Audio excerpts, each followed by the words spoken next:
शेतकरी बांधवांनो, मला एक प्रामाणिक उत्तर द्या. खरीप हंगामात आपल्या खिशाला सर्वात जास्त कात्री लावणारी आणि रात्रीची झोप उडवणारी गोष्ट कोणती? उत्पादनापेक्षा जास्त खर्च तणावर होतो. बरोबर ना? आपण पिकाला खत देतो, पाणी देतो आणि मजा मारते कोण? तर हे तण. त्यात भर म्हणून सततचा रिमझिम पाऊस आला की आपण म्हणतो, बाबा रे, हा पाऊस पिकासाठी नाही, हा तर तण पोषा पाऊस आहे. मग अशा वेळी आपण काय करतो? शेजारचा शेतकरी म्हणाला म्हणून तणनाशकात मीठ टाकतो. कोणी सांगतं युरिया टाका, कोणी लिंबू पिळतं, तर कोणी झिंक आणि टॉनिक मिसळतं.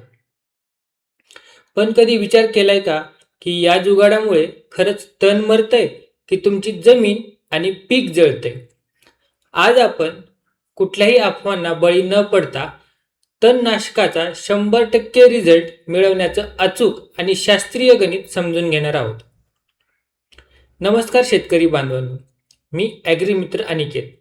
आपल्या हक्काच्या ॲग्रीमित्र मराठी यूट्यूब चॅनलवर तुम्हा सर्वांचे मनापासून स्वागत करतो. जर तुम्ही अजूनही आपल्या या चॅनलला सबस्क्राईब केलं नसेल तर खाली दिलेल्या सबस्क्राईब बटनावर आत्ताच क्लिक करा आणि बेल आयकॉन नक्की दाबा, कारण शेतीतील तुमचा एकही रुपया वाया जाऊ नये हीच आमची धडपड आहे. बांधवांनो, कापूस, मका, तूर, कांदा किंवा भुईमूग असो, प्रत्येक पिकात मजुराकरवी खुरपणी करणं आजकाल परवडत नाही आणि मजूर वेळेवर मिळतही नाहीत. मग आपल्याकडे उरतो एकच पर्याय, रासायनिक तणनाशक. पण बऱ्याचदा शेतकरी तक्रार करतात, डॉक्टर, औषध तर महागडं मारलं पण तण मेलच नाही. असं का होतं? कारण आपण तणनाशकाचा प्रकार न समजताच फवारणी करतो. तणनाशके मुख्यत्वे 3 प्रकारची असतात. त्यातील पहिला प्रकार म्हणजे उगवणीपूर्वी आणि उगवणीनंतरची तणनाशके. पेंडिमेथिलिन हे औषध फक्त आणि फक्त पेरणीनंतर, तण उगवण्यापूर्वीच काम करतं. पण जर तण आधीच उगवलं असेल तर हॅलोसल्फ्युरॉन, फोमेसाफेन किंवा क्विझॅलोफॉप सारखी उगवणीनंतरची औषधेच वापरावी लागतात. मेट्रोबुझिन किंवा ॲट्रोझिन सारखे घटक दोन्ही वेळी चालतात. दुसरा प्रकार आहे निवडक, सिलेक्टिव्ह की बिगर निवडक, म्हणजे सिलेक्टिव्ह की नॉन सिलेक्टिव्ह. निवडक तणनाशक उदाहरणार्थ इमेजाथायर फक्त तणाला मारतात, पिकाला धक्काही लावत नाहीत. पण नॉन सिलेक्टिव्ह उदाहरणार्थ ग्लायफोसेट किंवा ग्लुफोसिनेट हिरव्या दिसणाऱ्या प्रत्येक गोष्टीला जाळून खाक करतात. त्यामुळे ते पिकावर उडणार नाही याची मात्र आपल्याला काळजी घ्यावी लागते. तिसरा प्रकार आहे कामाची पद्धत, कॉन्टॅक्ट वर्सेस सिस्टेमिक. काही औषधं उदाहरणार्थ ग्लुफोसिनेट स्पर्शाने काम करतात, म्हणजेच जेवढा भाग भिजेल तेवढाच जळेल. जर ग्लायफोसेट सारखी औषधं अंतरप्रवाही सिस्टेमिक असतात, जी पानातून शोषली जाऊन थेट मुळापर्यंत पोहोचतात आणि तण कायमचं नष्ट करतात. आता आपण पाहूया रिझल्ट देणारे आपले 5 सुवर्ण नियम.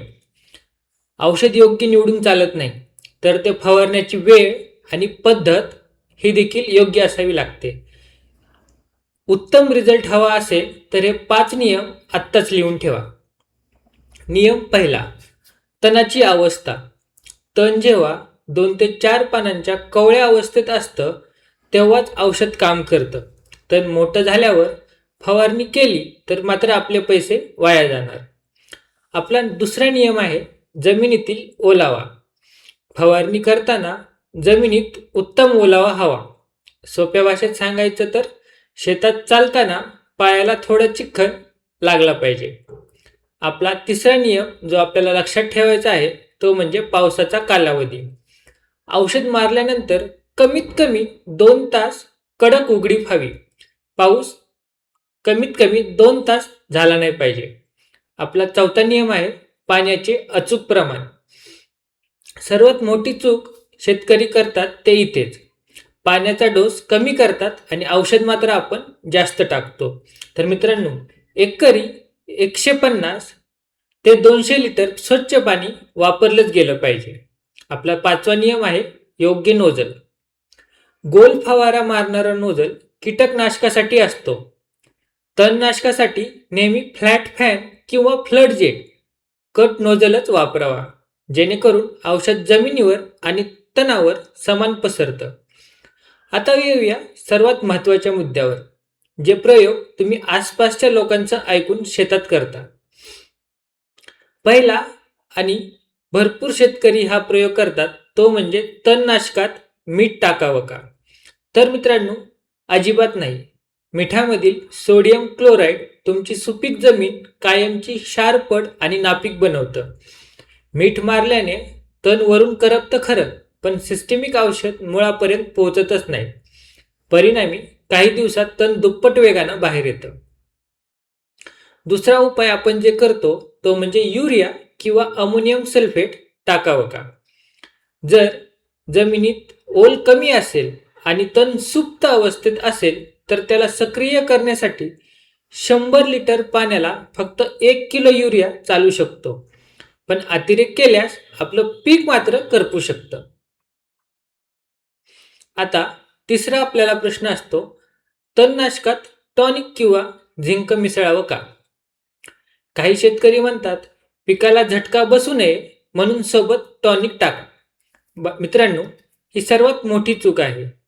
तणनाशकात टॉनिक टाकलं तर पिकापेक्षा तणालाच जास्त ताकद मिळते आणि औषधाचा प्रभाव शून्य होतो. टॉनिक किंवा खत नेहमी तण पूर्ण मेल्यानंतर 8 ते 10 दिवसांनीच द्यावं. शेवटची आणि महत्त्वाची टीप म्हणजे दरवर्षी एकाच शेतात एकाच घटकाचं तणनाशक वापरू नका. औषध बदलून म्हणजेच रोटेशन वापरा, नाहीतर तण त्या औषधाला रोधक बनतं. मित्रांनो, योग्य वेळ, योग्य नोझल, पुरेसं पाणी आणि अंधश्रद्धा सोडून केलेला शास्त्रीय वापर एवढं जर तुम्ही केलं तर कमी खर्चात तणाचा 100% नायनाट होईल आणि तुमचं पीक मोकळा श्वास घेईल. जर तुम्हाला ही माहिती आवडली असेल तर या व्हिडिओला लाईक करा आणि तुमच्या प्रत्येक शेतकरी ग्रुपमध्ये शेअर मात्र नक्की करा. खाली दिलेल्या डिस्क्रिप्शन बॉक्समधील व्हॉट्सअप ग्रुप देखील तुम्ही जॉईन करू शकता. शेतीविषयी काहीही शंका असतील तर खाली कमेंट करा. तुमचा ॲग्रीमित्र उत्तर द्यायला तयार आहेत. पुन्हा भेटूया अशाच एका उपयुक्त माहितीसह. तोपर्यंत काळजी घ्या आणि पाहत राहा ॲग्रीमित्र मराठी. धन्यवाद.